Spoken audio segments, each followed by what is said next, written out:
morning. Hi. How are you? Welcome Good. to Melbourne. Thank you. What's on for this morning? Not too much, just a 45-minute ride with a couple of race intensity pickups and then a 20-minute run off. It was very nice, very fast. I was saying to you guys the road surface is like no road surface you'd ever get in New Zealand. So that's really nice to have the opportunity to sort of be here and race on roads like that. It's beautiful along the coast there. And yeah, so expecting a super fast race and a tight battle against the top girls, so it should be exciting. The bike will be tactical because it is so fast, and it'll be pretty furious between the top girls. So it'll be about sort of taking your turn, but also, you know, being smart about it, be prepared to react to any sort of effort, you know, anyone that wants to try and have a go to get off the front. Yeah, I guess it'll be a little bit of making the decision in the moment. It is going to be, yeah, really close. I think it could just end up being who's feeling the best on the day, because I think it will be so close. Especially, you know, here in Oceania, it's so nice to have those races and not have to travel, you know, halfway around the world to try and get those big competitive fields. You know, we've got one here this weekend, which is it's so exciting. It has been a tricky couple of years. There's just sort of been setbacks at the wrong time. Through the COVID period, it was really hard to plan and sort of put in a good block for some races. And I really struggled to sort of get that good structure in and put together a really solid training block ahead of a good block of races. We just didn't know when we were going to race. I'm lucky with the people I have around me and the team I've got around me, and I feel like we're in a really good place at the moment, and we're building to some exciting races and an exciting 2023. So yeah, I think it'll take a good day for me.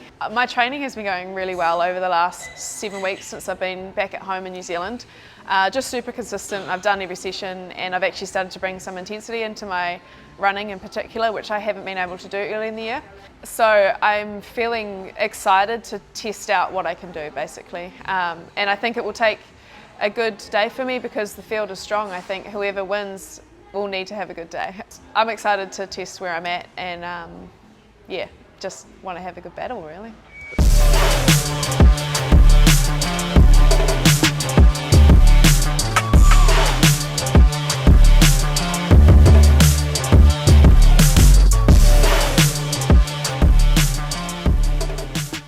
I've trained the most I have ever. Maybe like 27 hours to 29 hours or something, 5 weeks in a row. So who knows how fatigued I am here, but I think it's either going to go super well or just semi-fatigued. So yeah, either way, I think I'm I'm the best I've ever been. So yeah, I'm just excited.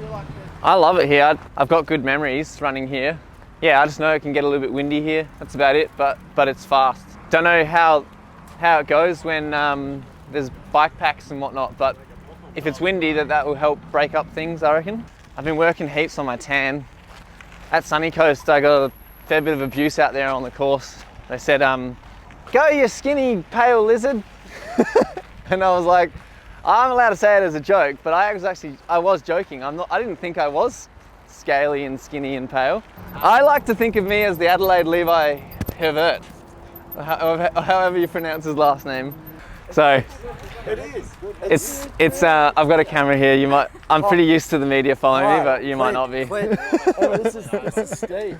Do you mind if I get a photo? Yeah, I'm ready to race. I feel good. I feel like I'm easily able to win here with the training block that I've just had. I'm as fit as I've ever been, so just confident, really confident. Who could possibly beat me? Come on, just throw a name at me. No one. I know that. No one. No, I'm joking. We'll just see how much the bike takes out of people. If I've got legs, I'd be keen to push the pace or get away. As confident as I sounded before, there's actually a few people here that can really run. So, like, you got Mitch Kivy, you got Nick Free, Charlie Quinn. If I am to win, it's going to be in the last, quarter of the run, I'd say. So it's going to be close. Melbourne's hard to break up.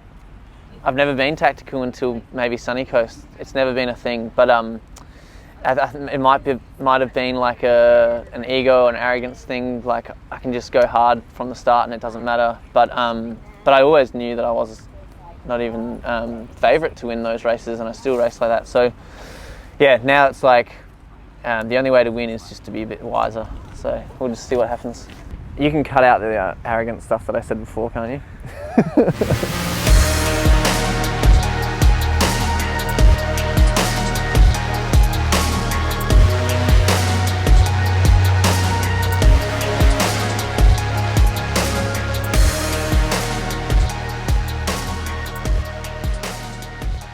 What's it like being back in Melbourne? Oh, it's really good actually. I mean, at least the sun is a little bit out because, you know, everyone is always talking about the bad weather in Melbourne. But yeah, really like this town. I got a lot of support because I lived here for a while. So I know a lot of athletes.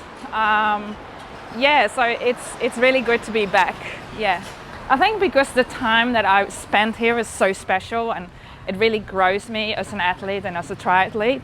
I was building up my ITU time and yeah, I learned so much and I had so much fun with other athletes and good races as well. A lot of racing here, so yeah, I know the roads, I know the conditions, so yeah, absolutely.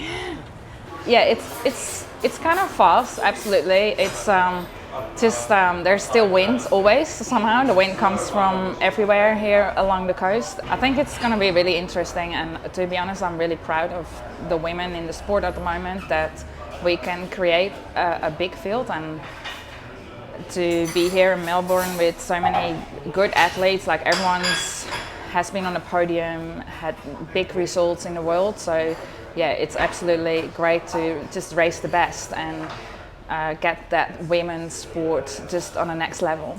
I already went to Australia a couple of times with my family, and I lived in Australia for swimming when I was 19. So I always had like a kind of a good relationship with Australia. So I was really looking forward to come back after my traveling around the world. And yeah, when I arrived here, I was like, I can't go back to an office job. The weather is so good. When I started triathlon, a lot of people said to me like, yeah, you should do 70.3, you shouldn't do the sprint and Olympic. But I always had this kind of Olympic dream in my head, and I just wanted to experience that part first. Yeah, I started 70.3, and it's definitely different, but it's a beautiful community, and yeah, it's really, I'm really enjoying it.